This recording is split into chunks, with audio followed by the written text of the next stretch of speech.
Hi everyone, welcome to Everyday, your daily stop for virtual reality content. My name is Dee, and you are looking at Virtual Desktop. Virtual Desktop is a very cool application that takes the image on your monitor and in real time, at a high frame rate, puts it onto a plane in virtual reality that is floating in front of you. So this is just a black void. There's nothing interesting in this environment. There's nothing behind me. There's just this plane. It just has my monitor on it. But it still opens up a lot of cool things that you can do that you couldn't really do before, and it streamlines your experience of messing around inside the Rift. So I'll show you what I mean. So this is the developer forums thread where they describe what this does and where you can download it. I will link this in the description. And it's created by, I'm not sure how to say his name. If it's pronounced like English, then it's Guy Godin. If it's pronounced the French way, then it's Guy Godin. It might be some mixture of those. I will hope the author will explain. So Guy is, he works in Glendale, California, Walt Disney Imagineering, which is the studio responsible for designing a lot of the rides at Disneyland, Disney World, that kind of thing. He works as a software engineer there. He's previously worked at Microsoft, at Ubisoft, and lots of cool places like that. And now he's working with the Rift to help you see your monitor on the Rift. So I will show you how it works. So first of all, there are some settings that I want to go through. When you start up Virtual Desktop, it will put this Virtual Desktop icon in your tray that looks like a little white Oculus icon. And it brings up this menu if you double click on it. Can I right click on it? Does that do anything? So, okay, if I right click on it, I can either do settings, open the configuration utility, which is the Oculus configuration utility, or I can launch any of my applications in its launch menu, which I'll show you in a second. So if I double click, it brings up this. This is the settings. There are just a few settings for this one. One of them is vertical sync, which turns the VSync on and off. If you have VSync off, you might get tearing, but you might also get better latency. My frame rate just jumped to 970 or something ridiculous like that. So I have no trouble keeping my frame rate with this application. Time warp just makes the experience a little smoother in some situations. I find it doesn't help very much personally for me, and it increases my CPU usage, which I really need my CPU for recording and stuff, so I'm going to leave that off, but you might want to turn that on, see how it feels. And you can click here to have it start when Windows starts, so that you can just start Windows and put on your Rift and you're ready to go. When you first start it up, if your camera, you might have to reset your camera by hitting F4 or by clicking this reset orientation button. So like initially it looked not like that. Initially it looked like this for me because my camera is off to the side like that.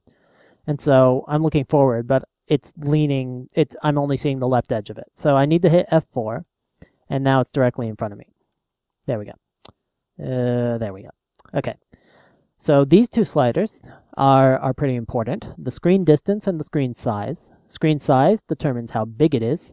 So I'm not actually changing the distance the screen is from me. It's staying exactly the same distance away. And that's a bit easier to see if I kind of lean from side to side. You can get an idea of how far away it is.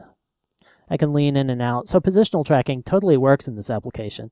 So you could actually lean in closer to your screen to get a better look at it if you wanted to. And you can see if I make it bigger, it hasn't gotten any farther away, but now it's bigger. And I can continue to make it bigger and bigger and bigger and bigger and bigger all the way up until it gets about this big, which is the point at which it gets silly. So it's still 1 meter away, but now it's really, really, really huge. And I can't easily read it. But you can see that you can scale up to this very large. It's more useful to scale up to this large size when it's very far away. And here it is at the smallest size. When it's the smallest size, the whole screen fits in my field of view very nicely. I don't have to turn my head at all to look at any of it. Unfortunately, when it's this size, it's very hard for me to read any of the text. Like this text here, I cannot read. I know it says frame rate, but I can't tell that it says frame rate without using my memory. So I'm on my particular screen, I like to make it between 200 and 300, usually about 250, because I have a 4K monitor, and especially because some applications on a 4K monitor render things super tiny. So I'm going to leave it like this. And the screen distance, as you might expect, makes it farther away. So if I put it super far away like this, then you can see when I lean from side to side, it's no longer moving position very much. and I can't lean in close to it because it's too far away. But if I make it really big and far away, which is something you might reasonably want to do, there we go. Now it's really big and really far away, so it's a lot more now like a movie theater screen, being 10 meters away and 200 times the normal size. So your eyes can be a lot more relaxed when you're looking at it like this. It's a lot easier to converge on. And this isn't for everyone because you no longer have the ability to like lean in on it because it's too far away. But if you just want to have your eyes relaxed while you watch a movie or something. So let me bring up a movie just to show this. So I have some media here, and Lion King. I'm going to jump to some piece in the middle. Poor Simba. Poor Simba. He's very sad. He thinks his dad's angry at him. Simba, I'm very disappointed in you. I know. You could have been killed. So that worked. And it's, like I said, the size of a movie screen, the distance of a movie screen. I still prefer to watch movies and stuff in applications like RiffMax because you get that whole theater environment that makes it feel a lot more like you're out watching a movie. But if you just want kind of to have your eyes as relaxed as you would be watching a movie and have it on a big screen far out in front of you, this works totally fine. And a big advantage of virtual desktop is that you can watch your movie in any, like anywhere on the web that you could watch a video, you can watch it totally normally, like you normally would. It doesn't have to have special support for it. So here I am on my YouTube channel, and I have my first Legend of Zelda episode loaded up. So there I am in the corner, and I can just hit play on this. Up here. There's an island in the distance. Huh, that's interesting. Are there any other islands? I don't see any. Okay. And that just works. And likewise, I can go over to, say, Hulu. So Hulu, you know, they have a lot of things to try and prevent people from just like streaming their videos without watching their ads.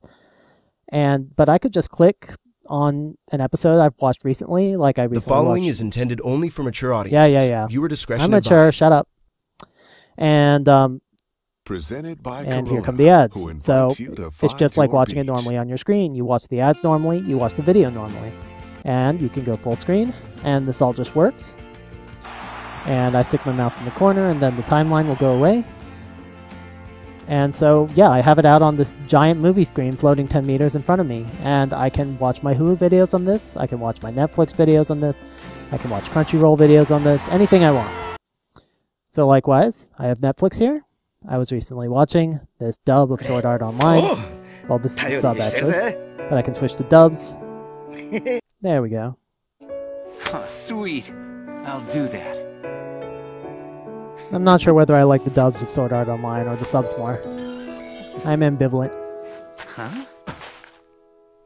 So I could just lean back in my chair, watch this. There's this one weird thing where the mouse cursor appears in the upper left corner and I can't get rid of it. I don't know why. I just kind of ignore it. See, not there. They are missing their logout option. Oh well, today's what? The first day out of beta? There's bound to be some bugs. I bet the server people are freaking out right now. Alright, there we go. And I mentioned I can also watch Crunchyroll. I can't see what I'm typing. Alright, Crunchyroll. So that's not a show I'm watching. What is a show I'm watching? Hey, how about Meikaku City Actors? I'm gonna jump to the middle here somewhere. Go full screen. And this is 1080p resolution on this big screen out in front of me. And everything's working. So it's really cool that you can just use all these services you normally use to watch videos, anything you like, go full screen, and you've got it on this big virtual screen floating out in front of you. I didn't go through quite all the settings, so there's a few more. Floating. So flat.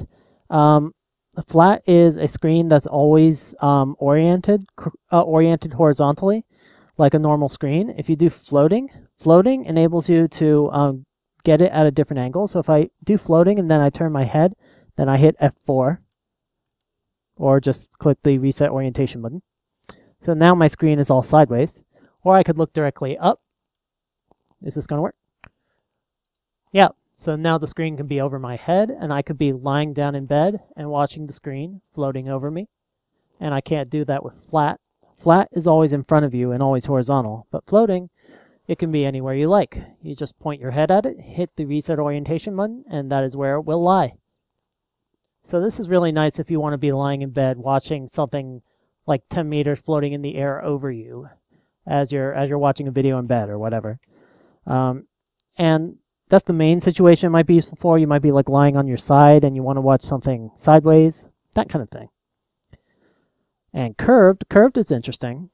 Curved, come on, curved, are you working? Are you working? Okay, curved isn't quite, I think I have, oh, I have to make it smaller. Okay, whoops. Okay. So curved only works when you turn these settings down to a more reasonable level. Okay, there we go. So screen distance has to be at 1 meter for 1 meter or close to 1 meter for curved to work correctly. But when it does, the way that curved works is it kind of moves the screen. I'm on IRC right now. Let me try that again. So curved, it moves the screen. It kind of, when you turn your head to the right, the screen also moves to the left. So it moves, so you can more quickly look around the screen. And I think the way it works is it actually turns off the distortion so that you get a little bit of pincushion distortion as you look around the screen. And the benefit of doing this is that it preserves the original pixels better so that you don't have this effect. So with the flat screen, you have this effect where the middle of the screen is actually clearer than the edges of the screen. Like I can read that this says flat screen that can be positioned anywhere, and this thing up in the corner, I can barely read what this says because it's farther away. Whereas with the curved screen, I can read this says flat screen that can be positioned. I look up in the corner and I can read this very clearly.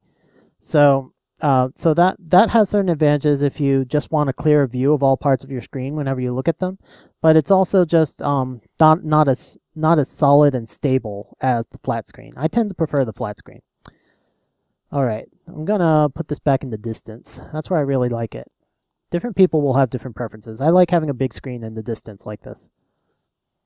All right, I'm gonna go ahead and minimize. Oh yeah, so I wanted to show you that a very cool thing that you can do with Virtual Desktop that you couldn't do with previous Virtual Desktop programs I showed, like Desktop, is you can actually launch VR applications, and you don't have to launch them from here. You can actually just launch them normally, the way you normally launch them, and it will start them up, and they will work normally. And then when you quit, it'll come back, and you'll be back inside Virtual Desktop.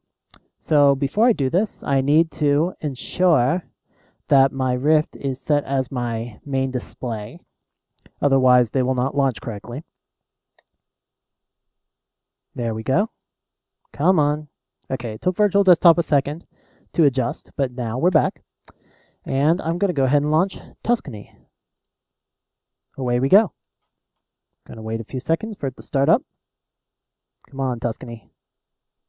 All right, here we are. I can't see anything right now. That logo is half in each of my eyes. Doesn't look right. But now we're in Tuscany. Go away, health warning. I don't need you. All right. So, yeah, I'm in Tuscany. Everything in Tuscany is working totally normally. I can look around totally smoothly. I have low persistence. I have positional tracking. I have my full field of view. Hey, butterfly.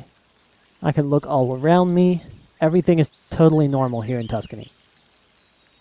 Hey, barrels. Hey, trees. I missed you guys. Look inside here. I can hear the fire burning in there. Alright, let's get out of here. I'm going to hit my escape key. Goes black for a few seconds. And then, poof, we're back in Virtual Desktop. I'm going to now start a different application. Launch Der große Gottlieb. And I am suddenly floating on top of the world on a pile of chairs. It's just really cool how you can transition in a matter of 10 seconds from being walking around in Tuscany to being here on top of a pile of chairs floating over the world under a starscape.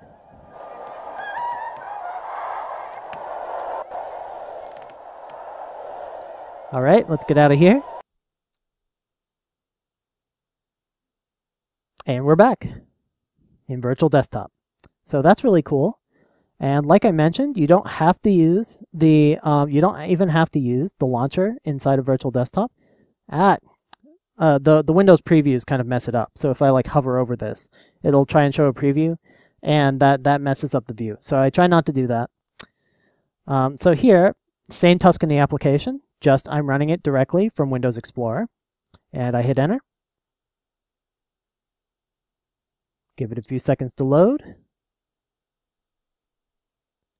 And here's the logo again, and in a few seconds, we will get the health warning. Here we are, back in Tuscany. Everything just works. We can launch the application any way we like. We can do it from our Programs menu. We can do it from Windows Explorer. We can do it from the Virtual Desktop Launcher. Everything just works, and it is awesome. Come back, Virtual Desktop. And we're back. All right.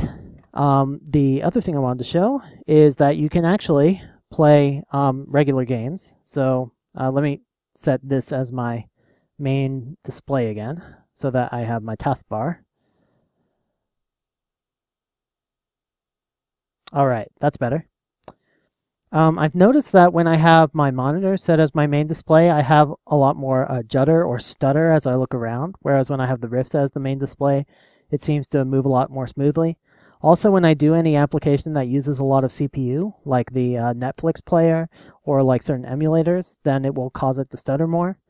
And that's just issues with the current SDK. And I have a feeling like they'll be resolved when new versions of the SDK come out.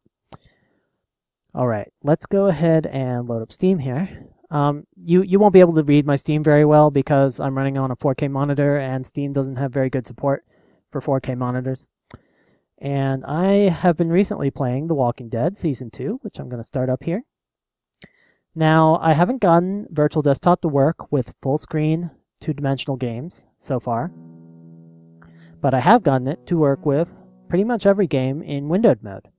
So this is running at full 4K resolution at 60 frames a second, and I've got it running in windowed mode, so pretty much it's 4K resolution, but I have it positioned on my screen, the window positioned on my screen, so it fills my screen in windowed mode.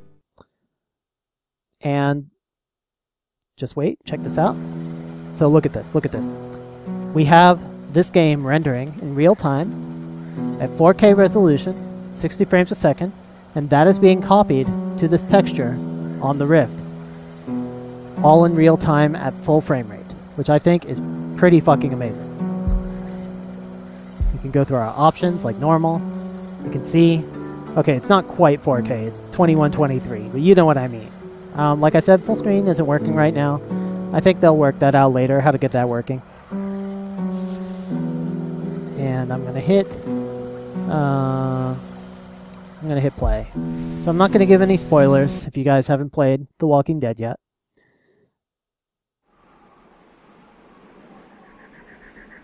Okay, maybe a little bit of spoiler. Not too much. This is the intro scene.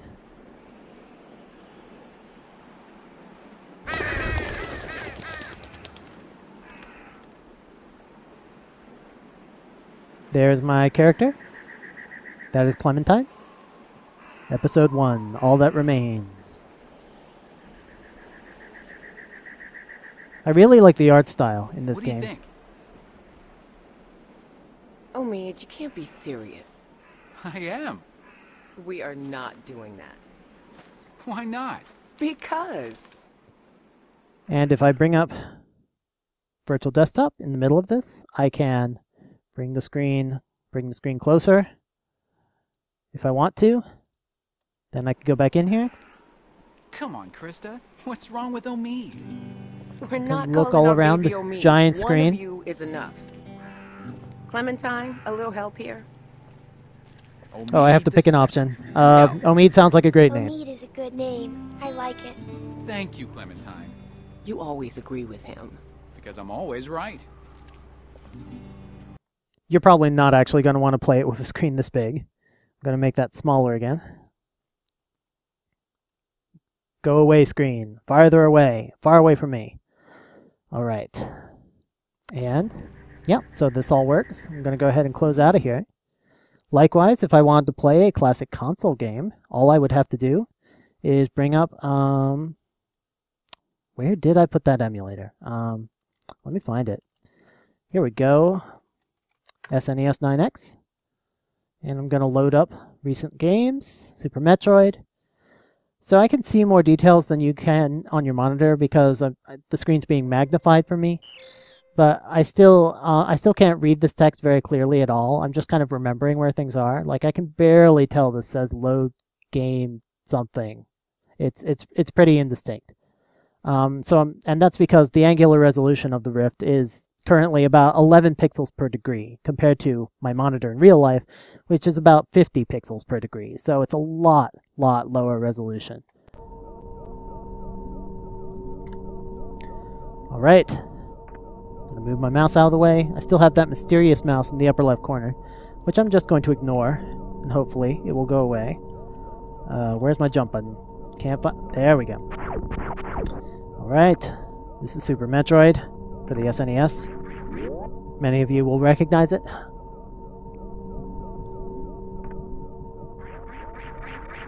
Spin, spin, spin.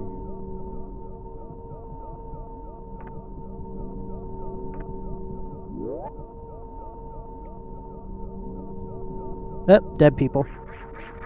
That's a bad sign. I'm pretty sure those people were alive a minute ago.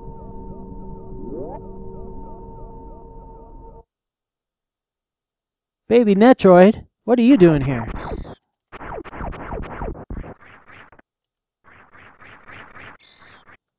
I'll save you, Baby Metroid. Oh no, oh no, it's Ridley. Alright, I'm not going to play through this whole battle, but you get the idea. Ow. Alright, alright. And I can make this window any size I want.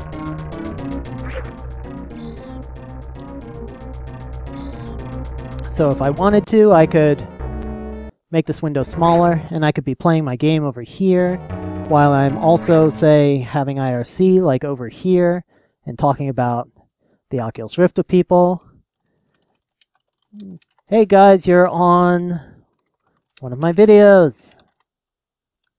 I'm demoing virtual desktop. And I could just be... where's my jump button? And I could just be playing Metroid over here while they're talking over there. And I could look back and forth. I'm multitasking virtual reality. And it is awesome. And I'm about dead here. That's okay, because this is a sequence where you can't die, actually. Alright, enough of that game. So that's virtual desktop, and it still definitely has issues. I would say the main issues are that it has stutter in certain situations during heavy CPU usage. Also, when sometimes it runs at the frame rate of your monitor instead of at the frame rate of the Rift. For example, here it's running at 60 frames a second right now, but my Rift is set to 75 Hertz, so it should be running at 75 frames a second, even though my monitor is only running at 60 frames a second. So that's one thing they could work on. The curved mode, I kind of like the curved mode. I kind of don't. I wish it worked better when it was super close to you. When it wasn't super close to you, that is, so that or that it automatically set the distance to be appropriate for curved mode or something, because it's confusing when you turn your head when you're in curved mode and nothing happens when it's far away. The other thing with curved mode is I'm not sure how much I like this counter rotation where it moves in the opposite direction when you move your head. But that could be an option or something. I think I might like it more if the curved screen was stationary. I hear the developers working on this right now, so we'll see how that turns out. Stutter will, of course, be improved with future versions of the SDK. I'm not too worried about that. And, of course, the resolution is pretty limited. That's a hardware limitation. There's not much they can do about that. It'll be better with CV1 with a 1440p display. Even that will still be only about 15 pixels per degree. So they've got a long way to go to catch up with the angular resolution of a monitor. And I guess if there were one other thing, it would just be that this black environment is super boring. I am sorry to say it. It is boring. I would love to be able to place this screen inside other applications. Imagine like calling it up inside Tuscany. That would be awesome. Even though I realize that that would be rather difficult to implement. I think it would be cool just to have a set of environments you can choose from. Maybe like a bedroom, or being down at the beach, or in the forest, or being in a theater, or being in an office meeting room, or I don't know. There are lots of cool places you could imagine putting this screen up. I just don't like these limits on the distance. Like, in real life, you do sometimes view screens at distances smaller than 1 meter. For example, if you're holding your phone in front of you, you're holding it usually at a distance of like 0.3 meters maybe, or 0.4 meters, and your screen size will be smaller than this 100% screen size. So it might be worthwhile for them to think about like just extending these bars a little bit on both sides, so that and also on this other far side, so that you can explore more ranges of distance. It might also be nice if rather than having to set distance and size separately, if you would just set the angular size of the screen, because really that's what determines how much of your field of view it fills up. And then so if you could set like angular size and then set distance, that would cover that would avoid this issue where like you move it far away and then you're like, okay, now I need to increase the screen size, but I can't see what I'm doing. Oh well. All right, get back here, screen. Get back here. All right. I think that's my main issues with it right now, but I think it's really great, and it really it's a great demonstration of multitasking in virtual reality. I really think that's going to be a big thing as we go on, like the ability to get, say, notifications about important emails or phone calls inside your virtual environment. Imagine just walking around in Tuscany and like you're waiting for an important call from say your boss or something, and like you get the call and then it pops up and says, you have received a call. Do you want to answer it? And you could just like say a voice command, and then you could be like talking to your boss while you're walking around in Tuscany. You could be like, yeah, I'm at the beach right now. I'm just checking out these sailboats. That would be pretty cool. Yeah, just I think that there will be this is really exploring a lot of concepts that are going to be important in the future. One thing that did annoy me about Virtual Desktop, you might be seeing it now, is that sometimes I had to set my taskbar to auto hide, because otherwise sometimes the taskbar will pop up on my Rift screen. And when the taskbar pops up on my Rift screen, I can actually see it at the bottom of my field of view, and it's stuck to my face. And I don't think there's any easy way to get rid of that. I can like tell I can tell Windows not to show the taskbar on all displays, and that gets rid of it, but only if my monitor is set as my primary display. If my Rift is set as my primary display, it will still show it, and I have to set it as that to be able to run Rift applications. So there's some kinks to work out, but I think this is really promising, and I'm looking forward to other ways that we will be integrating traditional 2D monitor-based applications with virtual reality applications in the future. That's all for today. Let me know what you think about Virtual Desktop. Try it out. Let me know your thoughts, and let me know what other demos you want me to play. I will see you guys next time, and everybody have a great every day.